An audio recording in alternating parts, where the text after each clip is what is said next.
Hey guys, Matthew here. Welcome to the Day 5 recap of my Zero to Hero. So in today's video, it's going to be a pretty short one because not much has changed since yesterday's update. We kept doing the exact same thing for the remainder of the last 60 maps like I said I would, which took about 2 hours. And by the time that I had done all of those, we sold the Maven's Ritz for a bit of a discount, and then I ended up selling my Shaper sets for a bit of a discount as well.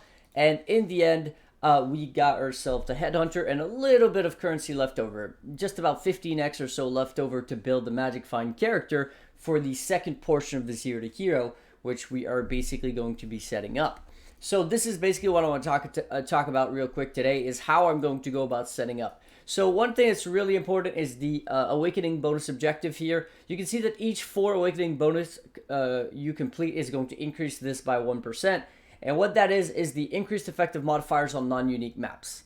So what that is, essentially, is if I take this map here, for example, Forsaken Edge, it has unique bosses 35% life. Now, this 35% life on the unique bosses is going to affect item quantity, item rarity, or item pack size. Sometimes all 3, sometimes only one of these modifiers, but it will affect these different modifiers on the actual map.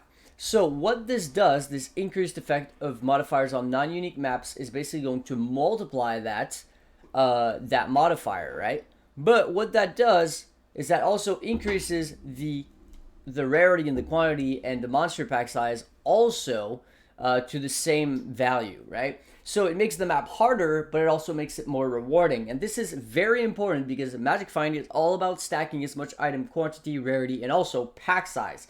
Now, pack size is one that has not been that important in the past, but this league, because of the Scourge mechanics and getting the requirement to get 300 stacks of the debuff, you need as much pack size as possible because only the Scourge monsters actually affect the ability to stack the debuff. So this is why getting the Awakening bonus objective is absolutely mandatory for the Magic Finding. All right, next what we're going to need to do, other than just, increase that, is also get our favorite map slots. Now, our favorite map slots are going to allow us to basically self-sustain our preferred map, which is going to be Tower. We're probably going to be able to do T10. I don't think we'll be able to do anything higher than that. Now, in terms of the Watchstones, we're going to be going with Watchstones with either quantity or, again, increased effect of non-unique modifiers on your maps. Because these are the 2 options that we have.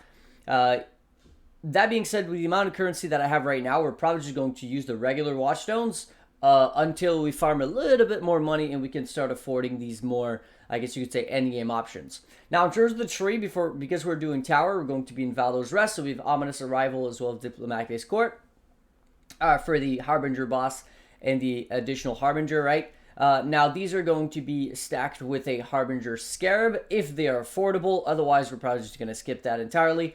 And then Twice Tempted and Temper Proof. This is going to amount to a decent amount of 6 links over time. And, every time we get a 6 link, it pays off, a few of these Scarabs and whatnot. But, of course, they also add a lot of monsters to your map. So that's why we're going to go into Temper Proof. And the other reason is because we're not going to be able to do their map on a Magic Find character. And there's no real reason to go into the Blight stuff either. Because, unfortunately, while this is a great modifier to get a lot of extra monsters on your map, because we're in a pretty bad layout in an indoor map, we're not going to get the Blight to spread a whole lot.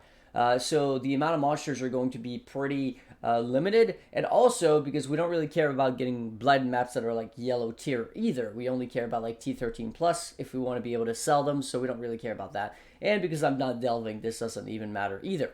So that's kind of why this is the only thing that really matters here. Even this is like meh.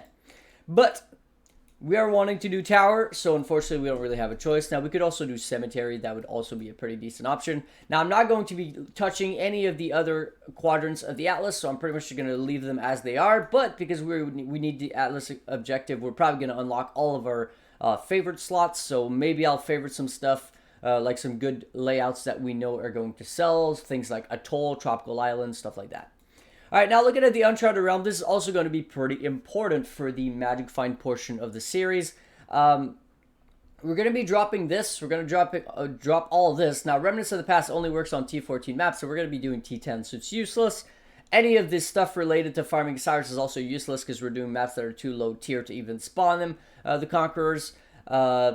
Anything here is also pretty useless. We don't care about that. We can't get Cortexes or anything from Zana. Anything here is also useless because T11 plus. So all that remains really is Enduring Influence, and this is an extremely strong node. It gives you Sextant modifiers have 1 additional use, which means that when you roll a Sextant, instead of applying for 3 maps, it will apply for 4 maps. So this is a great value because if we are going to be using expensive Sextants to try to get expensive rolls, especially on good Watchstones, right? Like, for example, Cyrus Watchstones and stuff like that, which is going to be a little bit later on. Again, we're not going to be able to afford any of that early. We are going to want this because it's going to basically save us 33% of our currency. Next, we have Close Allies is what we're going to go for. So this is going to increase our odds of self-sustaining master missions whenever we're doing these. It's not going to be possible to have Alva on every single map or anything like that, but it's also not necessary, and it doesn't affect the Scourge debuff. So this is just going to be a nice to have once in a while to add a little bit of extra juice to the map. And then finally, we'll go with Secrets of the Stone for 25% effective modifiers of Watchstone modifiers. This is also going to be pretty huge because it's a multiplier to the Watchstones.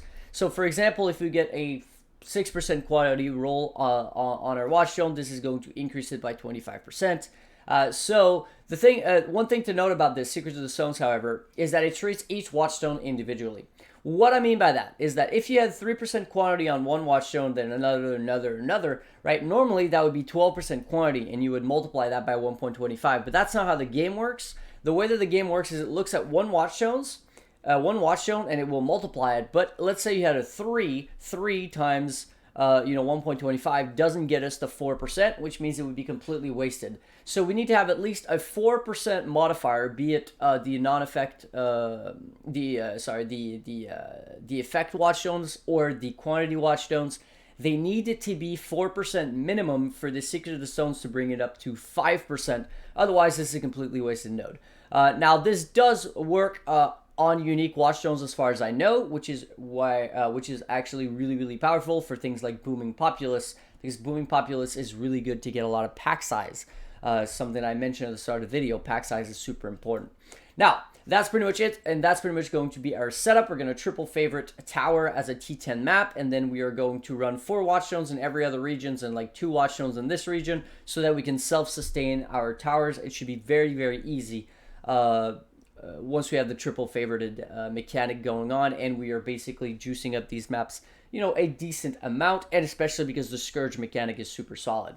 Now, in terms of the character, I haven't really decided yet, but I think it's probably going to be a lightning arrow character, because honestly, right now in the current setup for the league, it's kind of the go-to. It gets access to Wind Ripper, which is great for, more quantity, more rarity. It's a pretty cheap setup, and on Trinity, it actually does a surprising amount of damage. So that's pretty much going to be it. But again, whenever I do decide, which is going to be today, in tomorrow's episode, I'll be sharing the character that I did go with, as well as the POB and all that, which is something we're going to be doing today after we're done setting up the entire Atlas and basically figuring out the POB. So that's pretty much it for the update number 5, and what I'm going to be doing in terms of setting up for my magic finding portion. This is probably going to last for a few days, depending how it goes, right? We're probably going to try to farm another Headhunter, basically, or a Squire or something like that. Another big ticket item through this, fairly budget magic find setup and strategy. We're not going to be pushing things too high. But again, these are all things that I'll talk about in a future episode.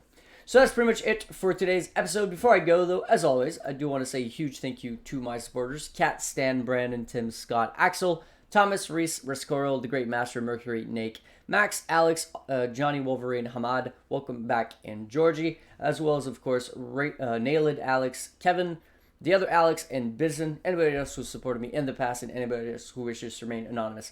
Hopefully you guys are looking forward to seeing how this is going to plan out on the Magic Find front, because I really am. And otherwise, I'll be catching you guys in the next episode. Peace.